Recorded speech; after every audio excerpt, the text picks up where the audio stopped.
Welcome back. This is Sierra, and today I'm making the video that I said that I was going to make in my last video. So, roll the intro, please.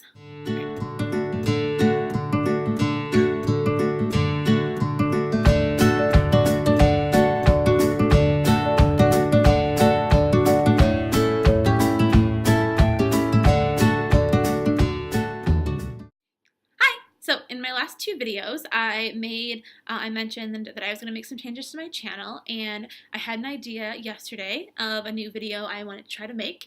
And most of you know that for the last couple of years, we've been striving to live a zero-waste lifestyle as much as possible, and it's kind of led me to be interested in kind of investigating more different food sources and moving towards veganism. And so yesterday I decided to make a what I eat in a day vegan video. So I'm going to put the pictures up here, and I think I have one video clip that I made, and I'm just going to run that along the screen for you too.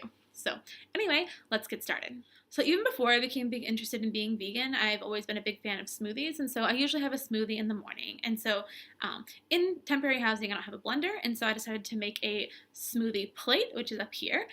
Usually in my smoothies, I put an orange, a banana, and then whatever fruit I have on hand.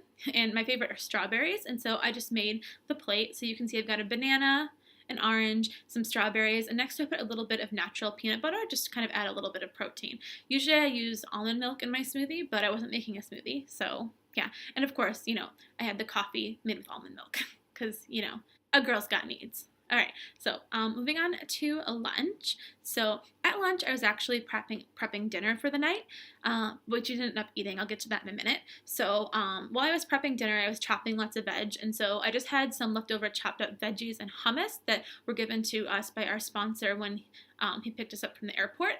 And so I just stood there, jamming out to my music, eating my veg, doing what I do in the afternoon. So then, of course, it wasn't that many calories, and so about an hour and a half later, I was still kind of feeling hungry, and so I had a packet of veggie sticks, which I've never tried before because I don't really eat processed food, but there's the veggie sticks. I don't think I would eat them again, but it was something interesting to try, and then I had a big apple. I think it's a Fuji apple, don't quote me on that, but it was delicious, as fruit is in Japan, because Japanese fruit is cultivated differently, and it's delicious. More expensive, but delicious.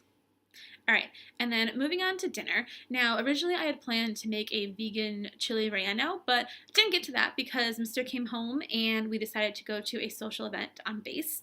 And so at the social event, I didn't take pictures of my food because I didn't want to be that weird person and make any weird impressions. I don't know, whatever, don't judge me. But anyways, didn't take any pictures, but it was a buffet. They didn't really have any vegan options, except they had chips and salsa, so I had like half a little plate, probably like this, like the appetizer size, of chips and a scoop of salsa, and then I had some veggies on it, some chopped veggies on it, kind of like what I had for lunch, and then after that I had another whole plate of veggies just to kind of tide me over. And then we came home at about, I think it was around 7 a.m.-ish, and then I was feeling hungry because all I had was some veg, and I didn't have very much in the afternoon. And so what I did is I took some sourdough bread that I got from the commissary, and then I topped it with something called Go Veggie, which I usually make my own vegan cheese, and I've never used the Go Veggie brand before. I figured I'd try it out, and so I put a little bit of Earth Balance butter on each one, which I found at the commissary. I haven't had a chance to go grocery shopping off base yet, but if you're in Japan or if you're Japanese and you know of a good vegan butter substitute, please let me know in the comments so I can buy that, because the ones at the commissary are expensive. Yeah. Anyways, and so then I just grilled it on both sides like you usually would with grilled cheese, and then cut it in half, which you'll see here. I was actually really impressed with this brand. It appears that this brand does melt really well, so if you don't know how to make vegan cheese and you're a vegan, go ahead and you can try this out, especially if you have access to an American supermarket. Not Spawn, but hey, Go Veggie, if you want to spawn me, if you're watching, spawn me. Yeah, so then after that, like when I had it on the plate, it didn't really look like it was enough, so I decided to make some avocado toast, which is actually guacamole toast, because when I was looking at the avocados, the guacamole itself was actually cheaper than buying just 2 avocados. So I had guacamole on my toast. And then again, and it had some of the little cute strawberries because they're delicious, and they're the cutest strawberries in the entire world. Yeah. So after I finished eating, I was still kind of feeling hungry, and so I decided to have another Fuji apple and a scoop of the natural peanut butter. And I don't remember what brand it is, but it's the only ingredient in it was peanuts. And so I just decided to pour the oil off and then stir it up as was, and it was similar to the peanut butter that I've had at Whole Foods. All right, so that's what I ate in a day as a vegan on my military base in Japan. So if you have any questions about what I ate, or if you know any really easy, good recipes or yummy vegan restaurant chains in Japan, go ahead and let me know in the comments. Also, before you go, make sure to hit the like and subscribe button so you'll get a notification every time I post. All right, thank you for watching. Have a great day.